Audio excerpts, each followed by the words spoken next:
Hello, students. We have already discussed the first part of the chapter 2, Lost Spring, of the book Flamingo. And today we are going to discuss the second part of Lost Spring, that is, I Want to Drive a Car. As I told you, this is a story of a poor boy, Mukesh. Mukesh is from the family of bangle makers. Anise Chung, the author, she is very fond of meeting this type of kids, this type of children. And when she met Mukesh, Mukesh invited her to his home. When she visited Firozabad, that is famous for its bangle making industry. Almost all the families in Firozabad, they are engaged in bangle making. So Mukesh, he insisted her to go to his home, and when she went there, she just noticed all the streets. When she is going to his home, all the streets are the stinking lanes. They are choked with garbage. Families of bangle makers lived there. The houses had crumbling walls, wobbly doors, टूटी फूटी दीवारें और बहुत ही टूटे फूटे से उनके doors जो हैं हिलते डुलते से. They enter Mukesh house which was like any other house in the lane. सारे ही घर एक जैसे से लग रहे थे उनको. She greeted, when she entered the home, she greeted everyone. A frail young woman who was cooking meals on firewood stove, she greeted the author with a smile. Who is she? She is the Mukesh elder brother's wife. Means Mukesh bhabhi, Mukesh ki bhabhi hai wo. She was respected as the daughter-in-law of the family. Mukesh's father also came in, and as soon as he came in, the daughter-in-law, she covered her face with a veil, as this is a custom in the family, and as the custom demanded, she covered her face with a veil. Mukesh's father was old and weak. He had lost his eyesight with the dust from polishing glass bangles. As the glass bangle industry is a risky industry, is hazardous. It's very hazardous to make bangles because bangles are made in the dingy cells, dark all around, and the furnaces they're lit up with the dangerous fire, and there these bangles are made. No light, because the fire needs very less air, and if a fire, they are working with fire all the day, and they are always on risk. So many of the people who are indulged in this bangle making, they are at the risk of losing their eyes. And this happened with Mukesh's father also. He had worked all his life, but he couldn't afford to send his two sons to school. They are in very acute poverty, and he couldn't afford to send his sons to the school. He could only teach them the art of making bangles, because bangle making is their business. The whole family is making bangles only. So they learnt it. The kids also learnt it. He had built the house but couldn't repair it. He could make a house anyhow, but couldn't afford to repair it again. Mukesh's grandmother expressed her belief in destiny. As author, she discussed with all the family members all the things, and she noticed Mukesh's grandmother, she believed that it was their karma that they were born into the bangle maker's caste. She said it's their destiny only to suffer. Suffering is written in their destiny, so no man could change what was already decided by fate. In fact, her belief was shared by all, means all the people of Firozabad. All the people of Firozabad, they believe in the same. Another woman told the author that despite hard work, they had never had a full meal in their whole life.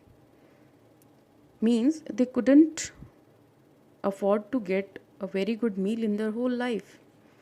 The author could see bangles everywhere. She saw boys and girls welding pieces of colored glass. Their eyes got used to the dark and they lost their eyesight before they were adults. At home, families worked hard all the day in front of furnaces with high temperature. This led to many children becoming blind before they reached adulthood. This is the reality. This is the reality of the families of Firozabad. Generations after generation, families of bangle makers have been engaged in making bangles. They live in poverty, they work hard and die in poverty. The condition is so bad that they live in the poverty, their kids live in poverty, their kids live in poverty, and they die in poverty only. Nothing has changed with the passage of time. They find themselves in the clutches of middlemen and the moneylenders. The police and the administration do not help them. If they try to get out of the vicious circle, they are in trouble. The police beat them and put them in jail. It's not easy for a bangle maker to do something different because they don't have money. They are in the clutches of the money lenders. Once, if they have taken money for something, they can't return it. And because they can't return it, they are in this vicious circle. Their kids have to suffer due to the money taken by their parents. So they are always in trouble. The stigma of his caste always goes with him. But Mukesh wants to be a motor mechanic. He wants to learn how to drive a car. He wants to be a motor mechanic. He has a dream. Even if he is in such a family, he is born in such a family, in such a caste where the bangle making is only the business, but he has a different dream. At least he has the dare to see the dream, to have a dream. Though this stigma is always with him, but he wants to learn this work at a garage after far away from home. He wants to be his own master. As he says,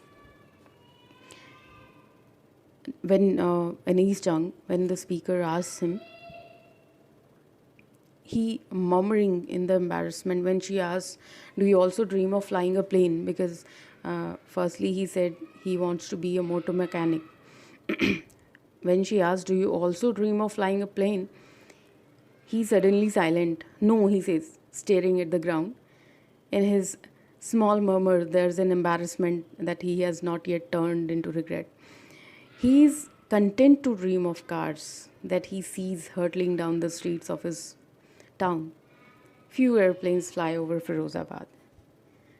Means he is having the dream of flying a car, at least, because that dream is in his reach.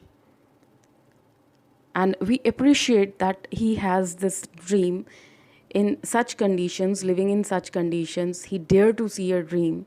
That is good, because having a dream is more important than becoming that, because once you dream, you try to become it. So this is the second part of Lost Spring. Here, let me discuss with there are some questions that I want you to do in your fair notebook. The first question is, justify the title Lost Spring in your own words. You have to answer in 100 words, almost 100 to 120 words. And the second question is, write the summary of this lesson, Lost Spring. Moreover, there's a question in your book on page number 21. Carefully read the following phrases and sentences taken from the text. Can you identify the literary devices in each example? Here, you have to complete this question, and before that, in your book only, thinking about language. The title is Thinking About Language, and under this title, here are given some some literary devices that you can read, and after that you should complete this exercise given here. So we'll meet in the next video. Till then, keep learning. Bye bye. Thank you.